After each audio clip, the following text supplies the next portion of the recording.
Hello and welcome to Law Prep daily newspaper analysis. शुरुआत करते हैं हम लोग आज की न्यूज़पेपर से। वो that let us first recall the last one. First is what is the range of particulate matter 2.5 in BS6 fuel. BS6 fuel हमने इसमें देखा था कि किस तरह से 5 को हटा के डायरेक्टली 6 पर हम लोगों ने जो है स्विच कर लिया था, है ना। तो क्या आंसर हो जाएगा? इसका आंसर विल बी 20 to 40। ये बेसिकली इसके अंदर रेंज देखने को मिलती है। How much lower is the sulphur content in BS6 fuel compare to BS4। BS4 से अगर हम लोग 6 पर जाते हैं तो सल्फर का कंटेंट कितना कम हो जाता है, कितना गुना कम हो जाता है? तो आंसर क्या हो जाएगा? 5 टाइम्स जो है वो उसमें डिक्रीज देखने को मिलता है। What percentage reduction in PM emission can be expected with fuel BS6 fuel in a car? PM 2.5 होता है, PM 10 होता है, उसका कितना डिक्रीज हो जाएगा अगर BS6 फ्यूल की कार होगी तो? आंसर क्या हो जाएगा? 80% डिक्रीज हो जाता है, लगभग डिक्रीज हो जाता है। Next is when were Bharat stage 3 emission norms enforced in India. Bharat stage 3 norms इनमें से कब लाए गए? इनमें से आंसर क्या हो जाएगा? आंसर विल बी अक्टूबर 2010 के अंदर जो है बेसिकली ये लाए गए। When did the UNEP Copenhagen Climate Center start publishing the emission gap report? emission gap report इनमें से कब लाई जाने लगी? फिफ्थ का आंसर क्या हो जाएगा? सी, 2011 के अंदर। Next is how much is the global projected to warm by the end of this century according to UNFCCC annual assessment। UNFCCC के एनुअल असेसमेंट के हिसाब से ग्लोबल प्रोजेक्शन में कितनी गर्मी बढ़ जाने की जो है वो संभावनाएं देखने को मिल रही है? आंसर क्या हो जाएगा इसका? 2.5%। To meet the Paris agreement target by 2030 what percentage must GHG emission be reduced? Greenhouse gas emission reduction कितने करने की आवश्यकता है, बताइए। कितना रिडक्शन करने की आवश्यकता देखने को मिलती है? आंसर क्या हो जाएगा इसका? 45%। नेक्स्ट देखते हैं what is the India's target for renewable energy capacity by 2030। 2030 तक जो है वो हमारे कितनी का टारगेट है? तो आंसर क्या हो जाएगा इसका? Answer will be D, 500 megawatt का हम लोगों ने लिया है। Who serves as the formal head of state in the Solomon Island. Solomon Island जो है उसके अंदर हेड कौन है? तो आंसर क्या हो जाएगा इसका? बी, गवर्नर जनरल जो है वहां पर हेड है। What is the capital of Solomon Island. Solomon islands की कैपिटल इनमें से क्या है? तो आंसर क्या हो जाएगा इसका? होनियारा जो है बेसिकली इसकी मेजर कैपिटल है। शुरुआत करते हैं हम लोग आज के न्यूज़पेपर से। First news, supreme court puts Maharashtra speaker on deadline over defection please. देखो यहाँ पर क्या हुआ है, हमने महाराष्ट्र का केस देखा था जहाँ पर रिसेंटली ये देखने को मिला था कि जो शिवसेना है उसके अंदर से ही एक फैक्शन जो है वो स्प्लिट हो गया था, अलग हो गया था, और उन्होंने जो है वो बीजेपी के साथ में मिल करके और अपनी एक सरकार बना ली थी, और जो शिवसेना की सरकार थी उसको गिरा दिया था क्योंकि वो मेजोरिटी टूट गई जैसे ही वो लोग अलग हो गए पार्टी में से, है ना। क्योंकि आपको जो है वो एक मेजोरिटी चाहिए। अगर 100 लोग हैं पार्लियामेंट में या स्टेट असेंबली में, तो उसमें से अगर आपके पास में 51 से कम है तो आपकी सरकार नहीं बनेगी। तो आपको कम से कम 51 MPs चाहिए अगर आपको सरकार बनानी है तो ऐसी सिचुएशन में क्या है कि जैसे मान लीजिए इनके पास अगर 60 MPs थे, तो हुआ क्या कि 20 या 30 MPs जो उन्होंने क्या किया कि वो जो है बेसिकली अजीत पवार जो है उनके साथ में मिल करके और उन्होंने अलग पार्टी बना ली और जो शिवसेना है उसको छोड़ दिया। तो जैसे उन्होंने उसको छोड़ा तो अल्टीमेटली क्या हुआ कि उसके अंदर जो है वो जो मेंबर्स थे वो 60 से कम होकर के 30 रह गए, तो उनकी सरकार गिर गई। फिर इन्होंने क्या किया, इन्होंने जो है बेसिकली बीजेपी के साथ में कोलैबोरेट किया, और जैसे मान लो बीजेपी के पास में अगर 25 सीटें हैं, तो इससे इफेक्ट क्या होगा कि भाई 30 इनके पास में हो जाएगी, 25 उनके पास हो जाएगी, तो टोटल 55 सीट हो जाएगी। तो 50 को क्रॉस कर गया, तो इन्होंने जो है वो गठबंधन की सरकार, कोएलिशन की गवर्नमेंट तो बना ली। लेकिन यहाँ पे क्वेश्चन ये उठता है कि अगर कोई भी पार्टी के जो पर्सन है वो अगर डिफेक्शन करते हैं, कोई भी पार्टी के व्यक्ति अगर डिफेक्शन करते हैं, डिफेक्शन का मतलब है अपनी पार्टी को छोड़ करके और दूसरी पार्टी के अंदर चले जाना, है ना, इस तरह का काम करते हैं, तो ऐसे में जो है वो शेड्यूल 10 के तहत ये चीज़ कही जाती है कि उनको डिस्क्वालीफाई कर दिया जाएगा, उनको निकाल दिया जाएगा पार्लियामेंट से या स्टेट असेंबली से। लेकिन ये निकालना चाहिए या नहीं निकालना चाहिए, निकाला जाएगा या नहीं निकाला जाएगा, इसका डिसीजन जो है कि उन्होंने डिफेक्शन किया है या नहीं, ये डिसाइड करने वाली जो अथॉरिटी है वो स्पीकर है। क्योंकि इसके अंदर ये भी चीज़ होती है कि अगर 2/3 जो पार्टी के मेंबर्स हैं वो अगर छोड़ के चले जाते हैं तो फिर वो डिफेक्शन नहीं कहलाता है, वो फिर स्प्लिट कहलाता है कि भाई पार्टी के अंदर से ही एक और पार्टी निकल गई है, ये स्प्लिट है और ये डिफेक्शन नहीं है। तो ऐसे में कोई इफेक्शन है या फिर स्प्लिट है, ये चीज़ डिसाइड करने का काम जो है वो स्पीकर का है। लेकिन स्पीकर का जो डिसीजन है उसको जो है वो जुडिशियली रिव्यू किया जा सकता है। कियोतो होलोहोन केस के अंदर ये चीज़ आई थी जो कि हम लोगों ने कल भी देखा था। तो उसके बेस पर यहाँ पर रिसेंटली क्या हुआ है कि सुप्रीम कोर्ट ने अब कह दिया है कि अगर आप 31 जनवरी 2024 तक अगर आपने इसके ऊपर कोई भी तरह का जजमेंट नहीं दिया है, ऐसी परिस्थिति के अंदर हम लोग क्या करेंगे, हम लोग जो है वो खुद से इस चीज़ को डिसाइड करना शुरू कर देंगे, फिर आपकी ज़रूरत नहीं है हमें, है ना। तो ये एक अल्टीमेटम सुप्रीम कोर्ट ने दिया है। एंटी डिफेक्शन क्या होता है, 1985 के अंदर लाया गया, 10th शेड्यूल में डाला गया है। इस रिलेटेड जितने फैक्ट्स हैं वो सारे इसमें डाले जा चुके हैं। The Israel Palestine conflict is at bend point. यहाँ पर क्या चीज़ देखने को मिल रही है कि इसराइल और पैलेस्टीन का जो इशू है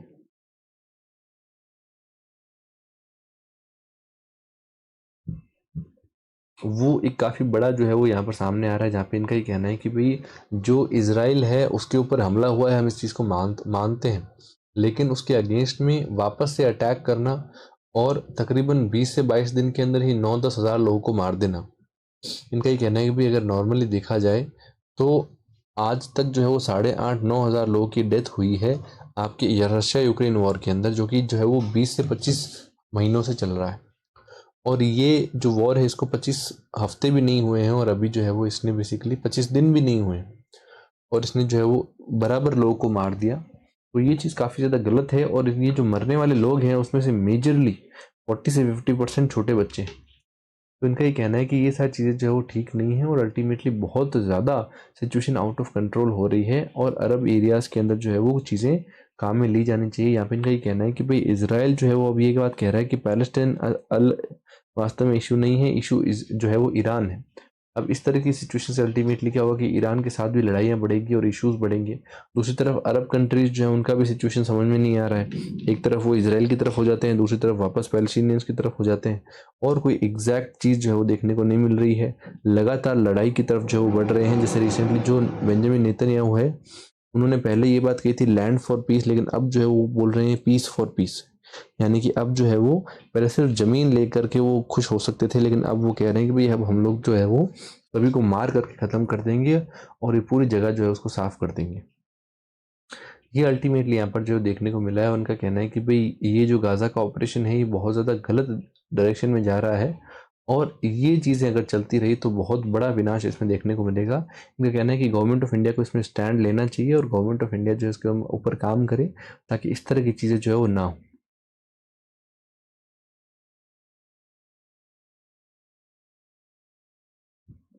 लॉस्ट वॉइस, देखो यहाँ पर क्या हुआ, रिसेंटली देखने को मिला कि लास्ट वीक जो है वो यूनाइटेड नेशन जनरल असेंबली के अंदर एक वोटिंग हुई, और वोटिंग इस बात पर थी कि इजराइल पैलेस्टीन का जो कॉन्फ्लिक्ट है उसके अंदर सीज फायर जो है वो आ जाना चाहिए, यानी कि वहाँ पर जो है वो एक समय के लिए शांति बनाए रखनी चाहिए, वहाँ पर सीज हो जाना चाहिए फायर, और रोक रोक देना चाहिए वॉर को। अब इसके अंदर क्या चीज़ देखने को मिली कि लगभग जितने देश थे 120 कंट्रीज़ के आसपास ने जो है वो इस चीज़ को सपोर्ट किया, और वॉर रोकने की यहाँ पर बात करी, एग्री किया कि भाई हाँ वॉर रोका जाना चाहिए। वहीं दूसरी तरफ ये देखने को मिलता है कि इंडिया ने यहाँ पर एब्सटेन किया, इंडिया ने इसको सपोर्ट नहीं किया, ना ही इसका विरोध किया, एब्सटेन किया, यानी कि दूर रहे इससे, पार्टिसिपेट ही नहीं किया, एब्सेंट हो गया आपकी भाषा में। एब्सेंट होने के कारण से अल्टीमेटली क्या चीज़ देखने को मिल रही है, इन सब चीज़ों के होने के कारण से इंडिया का जो एक सोच है और इंडिया के जिस तरह का काम है उसके ऊपर एक क्वेश्चन मार्क है ना। ये सेम चीज़ जो है वो बहुत कॉन्ट्रास्टिंग है 2018 के इशू से, जहाँ पर उस समय जब लड़ाई हुई थी तब इंडिया ने जो है वो खुल के ये बात कही थी कि भाई टू नेशन थ्योरी को बनाया जाना चाहिए और उसको सपोर्ट किया जाना चाहिए, लेकिन अब जो है वो इंडिया के इसके ऊपर जो है वो मौन रख रहा है। सेकेंडली ये चीज़ देखने को मिल रही है कि यूक्रेन का जो रेजोल्यूशन था रशिया यूक्रेन का, उसके ऊपर जो इंडिया की चुप्पी थी, ये कहीं ना कहीं उसी तरह की चीज़ है जहाँ पर जो है वो रशिया भी अटैक कर रहा था और इंडिया चुप था, और अब जो है वो इसराइल अटैक कर रहा है और फिर भी इंडिया चुप है ना। तो ये चीज़ें जो है वो ठीक नहीं है। इनका कहना है कि भाई इंडिया एक ग्लोबल वॉइस बन सकती थी ऐसी सिचुएशन के अंदर जहाँ पर जो है वो इंडिया के कहने से काफ़ी सारे काम हो सकते थे, लेकिन देखने को ये मिला कि इस तरह की चीज़ें नहीं हो पाई, जिससे काफ़ी बड़ा लॉस जो है वो आज की डेट में इंडिया को देखने को मिल सकता है। ये सारी चीज़ें इसमें सामने आई है। The covid death toll in India getting it right. देखो यहाँ पर क्या देखने को मिल रहा है कि कोविड-19 की जो डेथ टोल है वो उसके ऊपर यहाँ पर इन्होंने बात कही है, जहाँ पे इनका ये कहना है कि भाई डेथ टोल लगातार बढ़ी थी और उसके अंदर ये चीज़ देखने को मिली थी कि भाई कितने लोग मरे हैं, उसकी एग्जैक्ट इन्फॉर्मेशन जो है वो सरकार के पास में नहीं थी, और कहीं लोकल बॉडीज़ के साथ में उनके जो डेटा थे उनके साथ में एस्टिमेट लगाते थे, तो ये चीज़ समझ में आती थी कई एरियाज़ के अंदर कि जो गवर्नमेंट डेटा है उसके अंदर 45-50 लाख का फ़र्क आ रहा है सिर्फ एक एरिया के अंदर या कुछ एक एरियाज़ के अंदर ना, या शायद देश का इस तरह की चीज़ें सिचुएशन में यहाँ पे इन्होंने डेटा पूरा दिया है कि किस तरह से इतना बड़ा जो है वो फ़र्क आ रहा है कि भाई 4.7 मिलियन लोग जो है वो 47 लाख लोगों का जो है वो एक्सेस डेथ हुई थी इंडिया के अंदर कंपेयर टू गवर्नमेंट डेटा, है ना।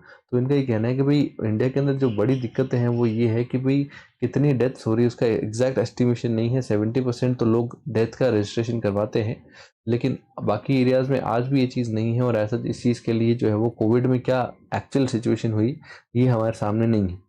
हालांकि देखा जाए तो गवर्नमेंट ऑफ इंडिया जो है वो रिसेंटली क्या कर रही है, तो सरकार ने रिसेंटली ये कोशिश भी करी है जहाँ पे गवर्नमेंट जो है वो अपने प्रयास कर रही है और डिजिटलाइज कर दिया गया है पूरा बर्थ और डेथ का जो रजिस्ट्रेशन है उसको, है ना।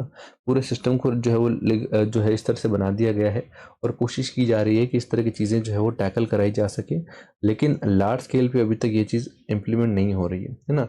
तो इनका ये कहना है कि भाई सिचुएशन जो है उसको देखा जाना चाहिए, और अल्टीमेटली पूरी एक टास्क फोर्स लगाई जानी चाहिए जो एनालिसिस करके देखे कि इंडिया में किस तरह से जो है वो सारा का सारा जो डेथ टोल है उसको काउंट किया जाए सही से, ताकि हम लोग एग्जैक्ट नंबर्स चीज़ों में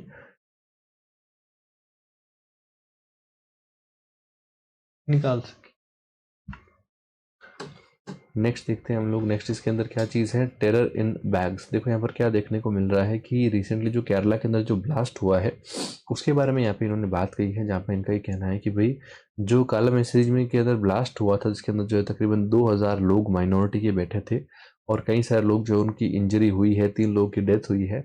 वहाँ पर जो पर्सन है जिनको जो है वो बेसिकली अरेस्ट किया गया है, ये जो पर्सन है मार्टिन डोमिनिक इनका नाम है। ये जो पर्सन है इन्होंने जो है वो सोशल मीडिया के ऊपर डाल करके ये क्लेम किया है कि मेरी गलती है और मैंने ही लोगों को मारा है और ये अटैक किया है। इसका रीज़न उन्होंने बताया है कि भाई मेरी जो कम्युनिटी है ये एंटी नेशनल सेंटीमेंट्स जो है वो दिखा रही है, और इसके ये मेरे को अच्छे नहीं लगे, और इस कारण से मैंने अपना विरोध प्रदर्शन करने के लिए इस तरह का बॉम्ब जो है वो यहाँ पर लगाया था, जिसके कारण से अल्टीमेटली शॉपिंग बैग के अंदर ही वो था और उसका ब्लास्ट हुआ। यहाँ पे बड़ी चीज़ जो देखने को मिली वो ये थी कि जैसे ही ये ब्लास्ट हुआ उसके बाद में वहाँ की जो सोशल मीडिया थी उसके ऊपर कम्युनल जो अटैक्स थे, कम्युनल जो राइट्स थे वो बढ़ने लगे, कम्युनल अटैक्स बढ़ने लगे, जिसका अल्टीमेटली इफेक्ट ये हुआ कि कई सारे लोगों ने, इवन जो यूनियन मिनिस्टर्स हैं बीजेपी के, उन्होंने बेसिकली इस तरह के जो रिमार्क्स कहे जहाँ पर उनका ये कहना था कि भाई जो एरिया है केरला का, जो एरिया है वो जिहादिस्ट का अड्डा बन चुका है, जो टेररिस्ट है उनका अड्डा बन चुका है, और वहाँ का जो घर बन चुका है ये, जो कि गलत बात है। अल्टीमेटली इसके अगेंस्ट में वापस से केरला के जो चीफ मिनिस्टर है उन्होंने भी कई सारी बातें बोली। तो अल्टीमेटली हो क्या रहा है कि इस इशू को लेकर के और इसका बड़ा बतंगड़ बनाया जा रहा है, कम्युनल जो शक्ल इसको दी जा रही है, इवन इसराइल पैलेस्टीन के इशू को जो है वो इंडिया के अंदर कम्युनल शक्ल दी जा रही है। तो ये चीज़ जो है वो बेसिकली ठीक नहीं है, और इसको सुधार करके और अच्छा से काम किया जाना चाहिए। ये चीज़ बेसिकली देखने को मिलती है। Towards stabilisation of US China ties. देखो यहाँ पर क्या देखने को मिलता है कि यूएस और चाइना के जो टाइज हैं उसके बारे में यहाँ पर बात की गई है, जहाँ पे इनका ये कहना है कि भाई दोनों ही वर्ल्ड की सबसे बड़ी शक्तियों में है, और ऐसे में दोनों ही जितने आपस में लड़ेंगे वैसे उतनी ही उनकी जो शक्ति है वो कम होती जाएगी। ऐसा जिनका ये कहना है कि भाई इस तरह की सिचुएशन में दोनों को साथ में मिलकर डायलॉग जो है वो करना चाहिए, और पीस लाने के लिए होता क्या है कि दोनों एक दूसरे के ऊपर सैंक्शन पे सैंक्शन लगा रहे हैं, और इतने सारे सैंक्शंस लगाने का अल्टीमेटली इफेक्ट ये है कि ये सारे सैंक्शंस जो है वो सिचुएशन को और ज़्यादा डिटेरिएट कर रहे हैं। तो अल्टीमेटली क्या चीज़ देखने को मिल रही है कि भाई इतनी ज़्यादा सिचुएशन गिर रही है जिसकी अल्टीमेटली फ़ायदा जो है वो देखने को नहीं मिल रहा है ना। इसलिए इनका ये कहना है कि भाई हमें कोशिश करना चाहिए कि भाई यूएस और चाइना का जो रिलेशन है वो आपस में सुधर जाए, और इनकी जो मिसअंडरस्टैंडिंग्स हैं, जो इश्यूज हैं, उन सब के ऊपर जो है वो लगाम लग जाए। रिसेंटली प्रेसिडेंशियल समिट की बात हुई है सैन फ्रांसिस्को में, तो ये काफ़ी अच्छी बात है, और ऐसा यहाँ पर जो है वो जो बिडेन एडमिनिस्ट्रेशन है वो भी इंडो पैसिफिक के एरिया में, यूरोप में अपने रिलेशंस बढ़ाना चाह रहा है। तो ये सारी चीज़ें जो है बेसिकली इसके अंदर देखने को मिल रही है। Easing the transport of cargo bye railways. देखो यहाँ पर क्या देखने को मिल रहा है कि एक चीप तरीके से जो है वो सस्ते तरीके से अगर आप कोशिश करते हैं कि इंडिया के अंदर अगर आपको माल बहुत ज़्यादा बल्क में कहीं पर भेजना है, तो उसमें रेलवेज काफ़ी ज़्यादा अच्छा हेल्पफुली काम करती है। इंडिया के अंदर ये रेलवेज के अंदर जो बड़ा इशू आता है वो ये है कि जो बल्क के अंदर जो लोग चीज़ें भेजते हैं तो उसके अंदर कुछ एक एरियाज़ के अंदर तो यहाँ पर ये फैसिलिटी है कि उनके फैक्ट्री के अंदर तक जो है बेसिकली कार्गो का जो सिस्टम है वो बना हुआ है और ट्रेन अंदर तक आती है और कार्गो को खाली करती है या फिर भरती है अपने अंदर और जगह जगह पे सप्लाई करती है। लेकिन ये चीज़ सिर्फ बड़े प्लांट्स के लिए अवेलेबल है, छोटे प्लांट्स के लिए ये चीज़ अवेलेबल नहीं है ना। इस कारण से उनकी जो कॉस्ट है वो काफ़ी ज़्यादा बढ़ जाती है। ओवरऑल कॉस्ट का 6 से 6.5% जो है वो सिर्फ उनका रेलवे स्टेशन तक या रेलवेज तक जो है वो पहुँचाने का काम हो जाता है ना। तो ये चीज़ें काफ़ी ज़्यादा इशू बनाती है यहाँ पर अल्टीमेटली, और ये चीज़ काफ़ी ज़्यादा खतरनाक देखने को मिलती है। इन सब चीज़ों को टैकल और कंट्रोल करने के लिए यहाँ पर जो है वो भारत सरकार भी कोशिश कर रही है और प्राइवेट जो लोग हैं उनके भी जो है वो बनाए जा रहे हैं ताकि वो लोग जो है वो भी प्राइवेट एरियाज़ के अंदर इस तरह से जो है वो ट्रेन को ला सकें और अल्टीमेटली उसको वहीं भर सकें और उसकी कॉस्ट जो है वो गिरा सके, है ना।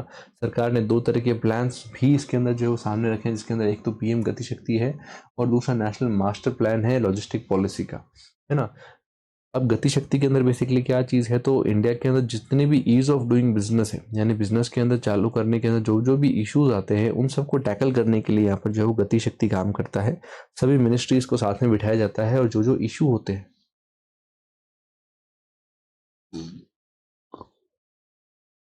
जो जो इनके आपस में इश्यूज होते हैं उनको कंप्लीट किया जाता है, ख़त्म किया जाता है ना। इसमें ये भी आइडियाज़ रखे जाते हैं कि भाई कॉमन फैसिलिटी बनाई जाए सभी के लिए कि भाई यहाँ पर आकर के सभी लोग अपना सामान चढ़ा सकते हैं, है ना। तो ये सारी चीज़ें बेसिकली इसमें देखने को मिल रही है। फ्लाई ऐश का भी एक अपॉर्चुनिटी देख रहे हैं कि क्या पता फ्लाई ऐश से भी कुछ फ़ायदा हो। फ्लाई ऐश बेसिकली क्या चीज़ होती है, तो फ्लाई ऐश जो है वो बेसिकली जो भी आपके जो जैसे पावर प्लांट्स होते हैं जहाँ बिजली बनती है, तो कोयले से बिजली बनती है तो उसके अंदर जितनी भी राख रह जाती है उससे फिर क्या होता है कि ईंटें बनाई जाती है, ब्रिक्स बनाई जाती है।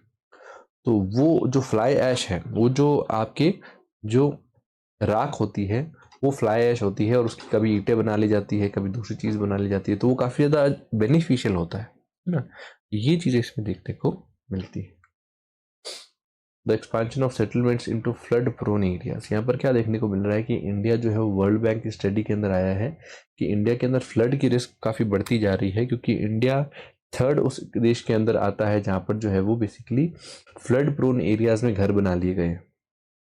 नॉर्मली क्या होता है, जैसे मान लीजिए कोई पॉन्ड है, कोई लेक है, तो उसके आसपास का जो एरिया होता है वो उसका फ्लड प्लेन होता है। लेकिन होता क्या है कि हम लोग पॉन्ड के एकदम किनारे तक घर बना लेते हैं और थोड़े टाइम में क्या होता है, पॉन्ड अगर थोड़ा बहुत सूख जाए तो सूखी हुई जगह पर भी घर बना लेते हैं, है ना। क्योंकि इंडिया के अंदर जो लोग हैं वो सब खतरों के खिलाड़ी, उनको कोई दिक्कत नहीं है, उनको फ्री में जगह चाहिए बस, बाकी वो लोग आराम से खुद काम सारा कर लेंगे। तो ये सारी चीज़ों के होने के कारण से क्या होता है कि इंडिया में जैसे ही एक एरिया में थोड़ी सी भी बारिश आती है और वो फ्लड प्लेन्स को वापस पहुंचता है पॉन्ड, यही सेम चीज़ रिवर के लिए भी है।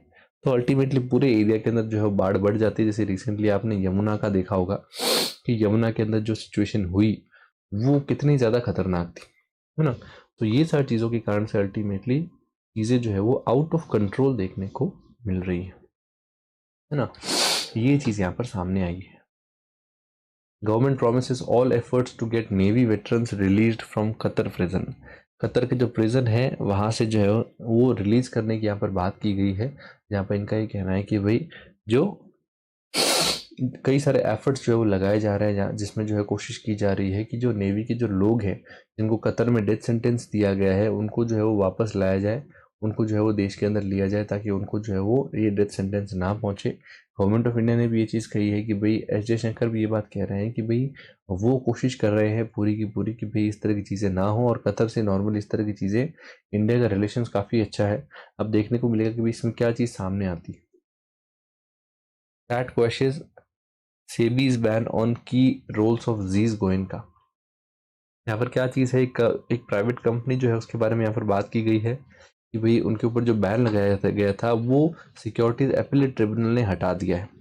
अब हमारे लिए काम क्या हो जाता है इसमें कि सेबी और सैट जो है उसके बारे में क्या क्या चीज़ें हैं तो थोड़ा सा गौर करें कि यहाँ पर ये चीज़ देखने को मिली थी कि भाई जो लीडरशिप है इस पूरे ग्रुप की, जी ग्रुप की, वो किसको दी जाए तो उसके ऊपर इशू था। तो वहाँ पर जो है वो सीईओ जो उनकी गोयनका है उनको वापस से जो है उसको दे दी गई है और इसमें जो है बेसिकली सारी की सारी जो है वो चीज़ें उनको कंट्रोल में दे दी गई है। गोयनका जी ने अपील करी थी सेबी के ऑर्डर के तहत कि भाई उनको कहा गया था कि भाई वो जो है वो हेड नहीं कर सकते, लेकिन अपीलेट ट्रिब्यूनल ने यही चीज़ को एक्सेप्ट किया और जो सेबी की जो रूलिंग थी उसको जो है बेसिकली हटा दिया था कि भाई सेबी ने कहा था कि भाई आपका रोल नहीं है, क्योंकि अब जो है वो बेसिकली जी ग्रुप जो है वो मर्ज हो रहा है सोनी के साथ में, आपका रोल अब नहीं रहेगा।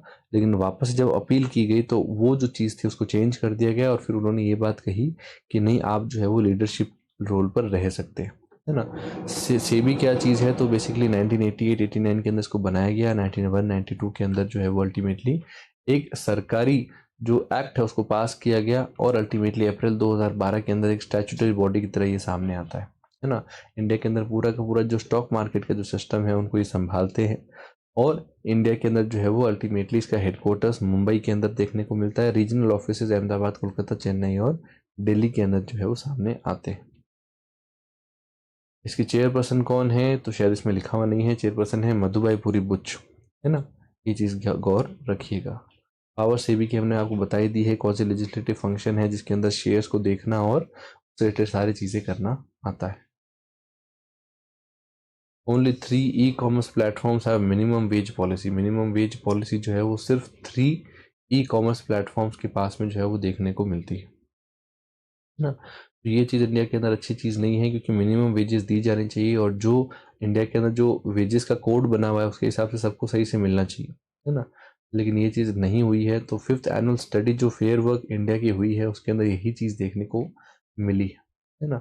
मिनिमम वेजेस पॉलिसी जो है वो कहाँ कहाँ पर कैसी कैसी है ये इसके अंदर जो है वो डाल दी गई। Biden signs order to regulate AI in US before सुनक्स AI safety summit. देखो रिसेंटली क्या हुआ है कि यूके के जो प्राइम मिनिस्टर थे उन्होंने जो है वो AI सेफ्टी समिट जो है वो रखी थी बेल्चे पार्क के अंदर।